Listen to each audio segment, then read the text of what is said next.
Bismillahirrahmanirrahim. Assalamualaikum warahmatullahi wabarakatuh. Kembali dengan saya Nasir Awaludin, guru SMK 1 Purwakarta, untuk menjelaskan persiapan PPDB SMK tahun 2021 Provinsi Jawa Barat. Pertama, saya ucapkan terima kasih kepada Kepala Dinas Pendidikan Provinsi Jawa Barat, Bapak Haji Dedi Supandi, STP MSI, Kepala Cabang Dinas Wilayah 4, Bapak Haji Ainur Hasan, dan Bapak Ibu semuanya, baik Bapak Ibu guru SMP maupun operator SMP semuanya. Pada saat kesempatan ini kami akan menjelaskan bagaimana penerimaan peserta didik baru PPDB 2001.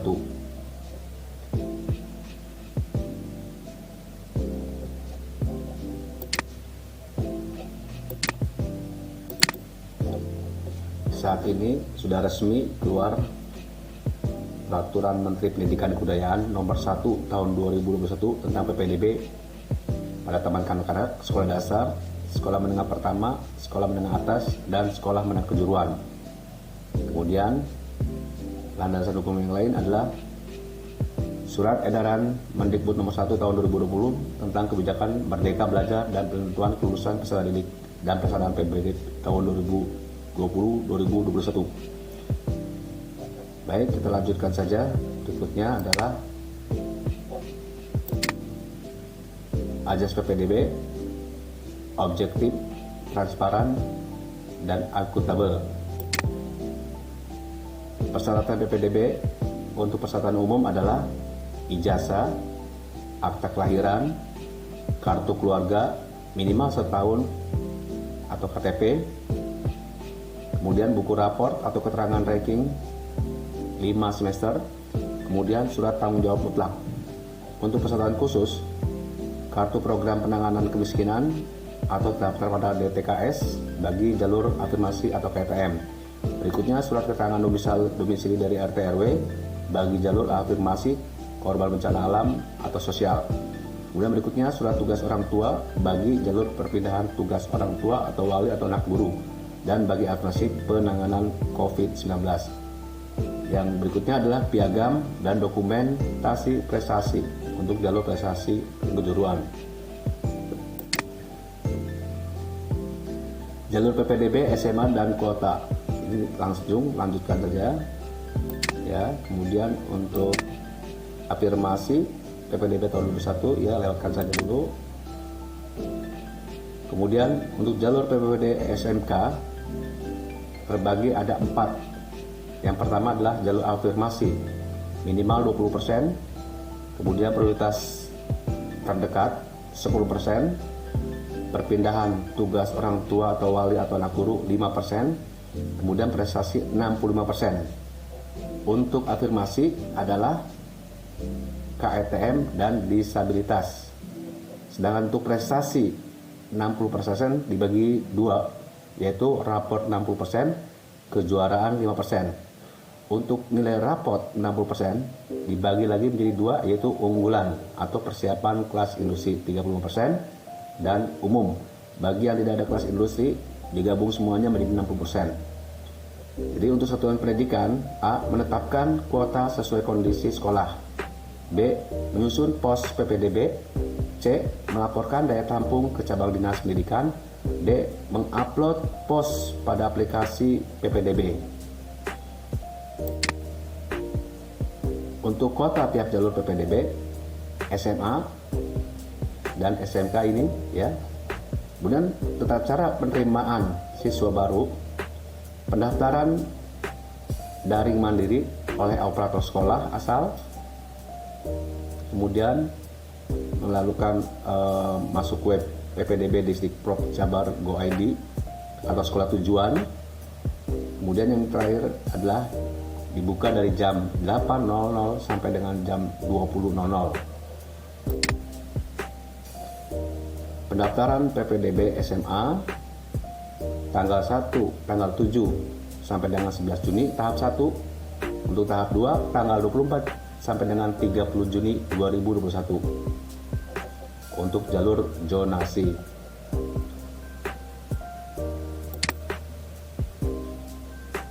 Sekolah pilihan disesuaikan dengan SMA, SMK, SLB. Ini kita lanjutkan saja. Kemudian jadwal PBD tahap 1 untuk SMA adalah zonasi, untuk SMK adalah prestasi nilai raport umum. Yang pertama adalah pendaftaran mulai tanggal 24 sampai tanggal 30 Juni, pendaftaran mulai online mandiri atau langsung ke sekolah asal. Kemudian tanggal 1 sampai 2 Juli verifikasi data siswa. Kemudian yang tanggal 5 Juli adalah seleksi pengolahan nilai. Kemudian 6 Juli adalah penetapan hasil PPDB dan koordinasi Disdik. Tanggal 7 Juli adalah pengumuman. Untuk tanggal 8 sampai 9 Juli adalah daftar ulang. Kemudian tanggal 12 Juli 2021 adalah tahun pelajaran baru. Kemudian untuk PPDB SMA, SMK swasta dapat melaksanakan PPDB melalui sistem TIK aplikasi PPDB Provinsi Jawa Barat mengikuti petunjuk teknis PPDB yang ditetapkan. 1. Rapat Dewan Guru. Di sini sosialisasi kriteria PPDB swasta menurut Permendikbud nomor 1 2001 dan penetapan daya tampung atau kuota per jalur. Kedua, koordinasi dengan Koordinasi wilayah dengan surat permohonan berintegrasi dalam sistem TIK aplikasi PPDB, kemudian menyampaikan laporan daya tampung kuota per jalur, kemudian koordinasi KCD ke Disdik, rekapitulasi SMA SMK swasta ke daya tampung kuota per jalur, kemudian upload data ke aplikasi PPDB.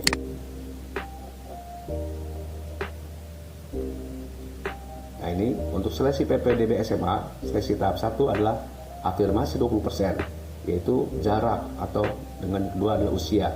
Kemudian yang kedua adalah perpindahan orang tua atau anak buruh maksimal 5%, jarak dan usia. Prestasi nilai raport dan prestasi kejuaraan 25%, sisa kuota. Seleksinya adalah nilai raport semester 1 sampai dengan 5 kelompok mapel A dan ranking. Yang berikutnya adalah seleksi usia. Kemudian penskoran prestasi tingkat juara, tingkat wilayah, dan yang kedua adalah usia. Kemudian seleksi tahap 2 adalah zonasi, minimal 50%. 1. Jarak. 2. Usia.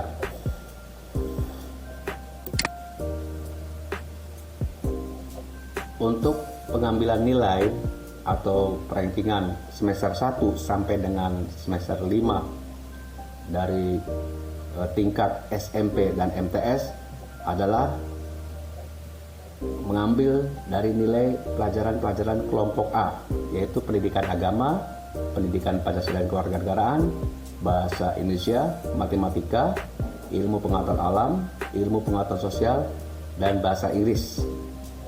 Sedangkan untuk MTS adalah pendidikan agama Islam terdiri dari Al-Quran dan Hadis, akidah akhlak, kemudian fikih dan sejarah yang nanti dijabarkan masing-masing. Kemudian ditambah lagi pendidikan Pancasila dan Kewarganegaraan, bahasa Indonesia, bahasa Arab, matematika, ilmu pengetahuan alam, ilmu pengetahuan sosial, bahasa Inggris, yang semuanya adalah 10 mata pelajaran. Sehingga kita bagi untuk yang SMP adalah 7 mata pelajaran dan untuk MTS adalah 10 mata pelajaran. Untuk keperluan seleksi PPDB, 1. Nilai raport yang diakumulasikan hanya pada mata pelajaran kelompok A. Mata pelajaran sama SMP dan MTS dari pusat. 2. Pendidikan agama di MTS dirata-ratakan antara A, B, C, D. 3. Kelompok B tidak diakumulasikan karena antara satu sekolah dengan yang lainnya dapat berbeda jenis seni, muatan lokal dan sebagainya. Untuk contoh perumusan, baik di sini kami akan menjelaskan bagaimana contoh perhitungan skor jalur prestasi dari nilai rapor dan kalibrasi ranking 5 semester. Ya. Di sini kita ambil contoh untuk rumus skor jalur prestasi dari nilai raport dan kalibrasi ranking 5 semester untuk SMP diseleksinya adalah, misal di SMP dalam satu kelas terdapat jumlah siswa 34 siswa. Kemudian tiap-tiap pelajaran muatan utama atau muatan A, misalkan PA, BPI atau Pendidikan Agama dan Buku Pekerti, dari semester 1 sampai dengan semester 5, kemudian diratakan semuanya.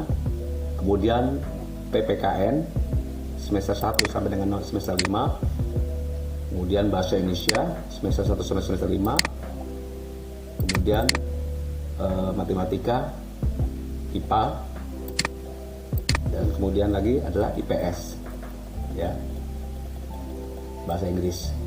Semuanya kita masukkan data, ya, 7 pelajaran ini semester 1 semester 5 dengan per kelas, ya, per kelas. Nanti kita ambil ranking per kelasnya berapa. Kita lihat saja dulu jumlah siswa dalam kelas yang kita ambil contoh ini adalah sejumlah 34 siswa. Maka dalam penggunaan rumusnya di sini adalah untuk Bapak Ibu wali kelas SMP dan operator 1 menginput nilai raport semester, ya, 1 sampai dengan semester 5, kemudian merata-ratakan nilai mata pelajaran yang diambil nilainya, kemudian meranking tiap siswa sesuai Permendikbud, kemudian mencatat nilai tertinggi tiap kelas, nilai ranking 1, kemudian jumlah siswa tiap kelas. Adapun rumusnya yang seperti yang tadi kita bawakan. Nah, ini rumusnya. Rumusnya adalah S sama dengan N per M dikali F dalam kurung RK tutup kurung dikali 700. 700 ini adalah koefisien. Dengan N adalah nilai raport siswa pelamar. Nilai raport siswa pelamar. M adalah nilai maksimum di kelas yang bersangkutan. Nilai prestasi didik ranking 1. Kemudian RK adalah ranking terkalibrasi atau berdasarkan jumlah peserta didik di kelas. Sebutlah K, ya. Dan contohnya adalah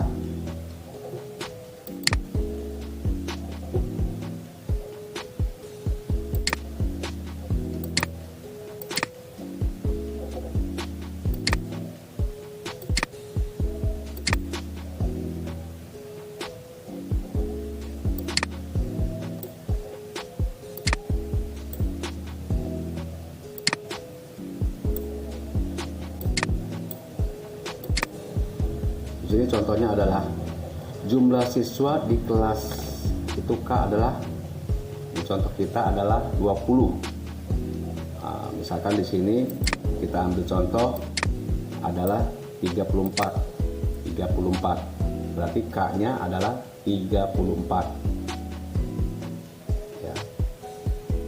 Nah, ini berarti K-nya adalah 34. Kita masukkan dalam rumus K 34. Nah, ini.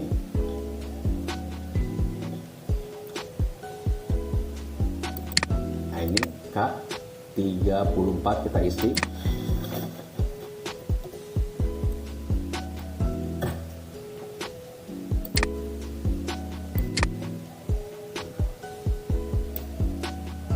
Nah, 34 K-nya. Kemudian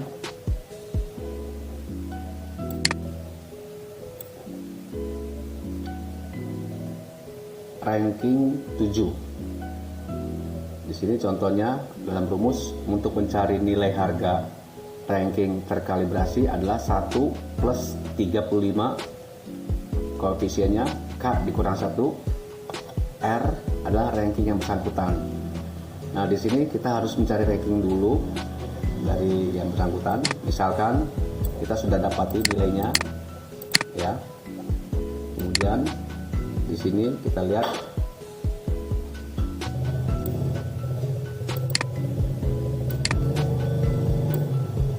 ya rankingnya. Misalkan nomor yang bersangkutan adalah ranking 6, ya, misalkan ranking 6, maka rumusnya adalah